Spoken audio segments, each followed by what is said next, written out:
Hallo julle. So dit is eintlik so belangrik dat ons daagliks net so 'n bietjie dink oor dinge van die woord. En vandag kom hierdie interessante ding ten opsigte van belasting op by my.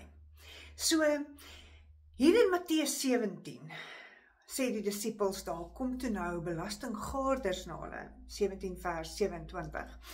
En hulle vra vir die disippels, hey, so betaal julle en julle meester dan nou nie belasting nie? En Petrus kom dan na Jesus toe en hy sê toe vir hom, hierdie ouens vra dat ons belasting betaal.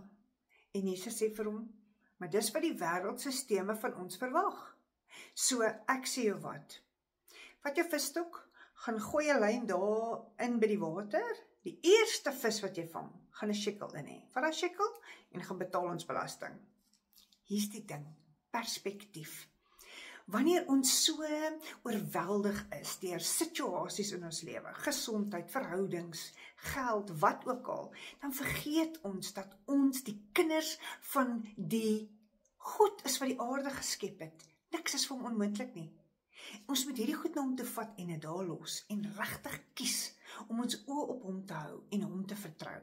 Soos wat Petrus gedoen het toe hy uit die boot geklim het en op die water geloop het. Dis wat ons moet doen.